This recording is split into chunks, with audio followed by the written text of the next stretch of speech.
يا مساء الفل.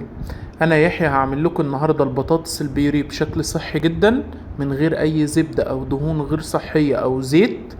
اضفنا مكون واحد اداها الدهون الصحية اللي فيها وعلى نسبة البروتين فيها. زي ما انتم شايفين البطاطس كريمي وشهية جدا. في حلة على النار فيها مية بتغلي نزلنا ببطاطس كبيرة متقطعة مكعبات، هنسيبها تاخد اول غلوة لمدة 5 دقايق مع البطاطس، وبعد كده هنغطي عليها الحلة ونوطي النار ونسيبها لحد ما تستوي مع نفسها. بعد ما هرسنا البطاطس هنحطها في المصفى دي وهي مهروسة، وهنبدأ نصفي البطاطس او ننزل بيها من المصفى بشكل كويس جدا عشان ناخد القوام الكريمي اللي انتوا شفتوه في اول الفيديو. وطول ما هي سخنة ومهروسة كويس سهل جدا انها تعدي من المصفى.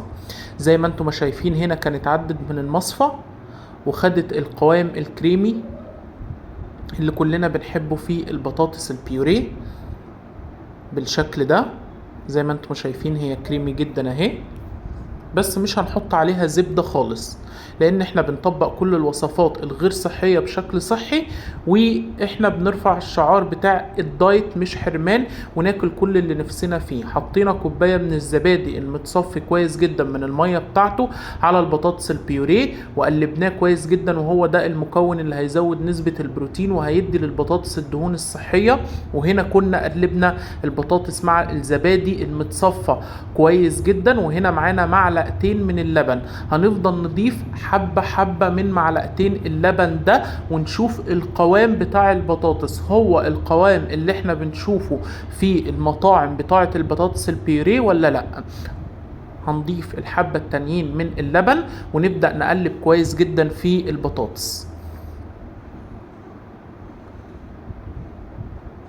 هنا اهو كانت البطاطس اتقلبت كويس جدا معانا وخدت الطعم الكريمي بتاع اللبن والزبادي والقوام الكريمي الناعم جدا للبطاطس البيوريه. زي ما انتم شايفين احنا بنفرد بيها في المعلقة بكل سلاسة وبكل سهولة جدا. مش هنحط عليها اي توابل خالص، ولا هنحط عليها فلفل اسود ولا كزبرة ولا كمون، لان احنا عايزين نحافظ على الشكل الابيض الكريمي بتاع البطاطس البيوريه. هنحط رشة من الملح خفيفة جدا عشان مرضى الضغط العالي ومرضى القلب غلط عليهم الملح. فاحنا عاملين وصفة صحية بشكل شهي جدا زي ما انتم شايفين اهي. كنا صبناها في القالب الخاص بيها زي ما بتتقدم معانا في كل المطاعم. شكرا.